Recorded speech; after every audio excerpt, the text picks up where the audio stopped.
बहराइच के निंदुरपुरवा टेपराहा गांव में बुधवार को 2 किशोरों की हत्या और फिर आरोपी के पूरे परिवार के साथ जलकर मरने की घटना ने जांच में जुटी पुलिस को उलझा दिया है। फॉरेंसिक टीम भी घटनाक्रम की कड़ियों को जोड़ने की कोशिश में बुधवार सुबह से लेकर देर रात तक परेशान रही, लेकिन न तो हत्या का उद्देश्य स्पष्ट हो रहा है और न ही पूरे परिवार के साथ आरोपी की संदिग्ध मौत की कहानी ही समझ आ रही है। विभागीय सूत्रों के अनुसार मामला हत्या, संदिग्ध मौत और नरबली की आशंका के दायरे में घूम रहा है। किशोर सूरज और सनी के शव के पास ही सिंदूर और खून से सना अक्षत मिला है, जिससे ग्रामीण नवरात्र के अंतिम दिन नरबली की आशंका भी जता रहे हैं। पुलिस इससे इनकार कर रही है। 6 मौतों के बाद पूरे गांव में दहशत है।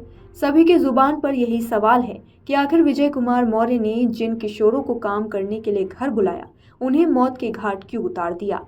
पुलिस भी इन सवालों में उलझ गई है। आईजी अमित पाठक और पुलिस अधीक्षक आर एन सिंह ने भी घटना स्थल का दौरा किया, ग्रामीणों से भी पूछताछ की, लेकिन 6 मौतों का कारण स्पष्ट नहीं हो सका। ग्रामीणों के अनुसार घटनाक्रम सुबह 7 बजे शुरू होता है। सनी और सूरज के साथ विजय के घर पहुंचे किशन यादव ने बताया कि सुबह विजय मौर्य ने खेत में काम करने के लिए बुलाया था। किशन के अनुसार सूरज और सनी ने काम करने से मना किया, इस कारण उनकी विजय से कहा सुनी हुई। करीब 8 बजे विजय ने किशन को लकड़ी काटने घर से बाहर भेज दिया।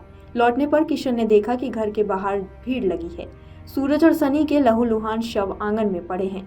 पुलिस अधीक्षक आर एन सिंह ने बताया कि विजय मौर्य ने खुद के साथ पूरे परिवार को कमरे के अंदर बंद कर आग लगाई थी। आग लगने के बाद लपटों से बचने के लिए परिजन घर के अंदर बने टाड़ पर चढ़ गए थे। ऊपर से सभी की लाशों को उतारा गया। ग्रामीणों ने पुलिस और प्रशासनिक अधिकारियों को बताया कि विजय का स्वभाव बेहद उग्र था। वह आए दिन उठपटांग काम करता था। सूरज परिवार का एक लौता पुत्र था। बेटे की हत्या की सूचना पाकर दादा गुरुवचन मौके पर पहुंचे और शव के पास गुमसुम बैठ गए। उनकी आंखों से आंसू तक नहीं निकल रहे थे। पिता लक्ष्मीराम और मां का रो रो कर बुरा हाल है।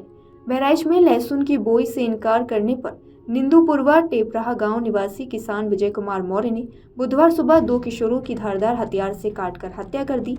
इसके बाद खुद को परिवार सहित कमरे में बंद कर आग के हवाले कर दिया। फायर ब्रिगेड ने आग बुझाकर दरवाजा तोड़ा तो भीतर से विजय कुमार, उसकी पत्नी, पुत्री का जला हुआ शव मिला। रामगांव पुलिस ने विजय के भाई मनोज और अजय को हिरासत में लेकर पूछताछ शुरू की है। दोनों ने बताया कि 1 वर्ष पूर्व सड़क हादसे में इकलौते पुत्र की मौत के बाद से विजय की मानसिक स्थिति सही नहीं थी। वह आए दिन पत्नी व बच्चियों से भी मारपीट करता था। पुलिस के अनुसार विजय मूल रूप से बिहार के भागलपुर जिले के नवगछिया का रहने वाला है। 22 वर्ष पूर्व यहां आकर करीब 5 एकड़ जमीन खरीदकर खेती शुरू की। गांव के अन्य लोगों की जमीन भी बटाई पर ली थी।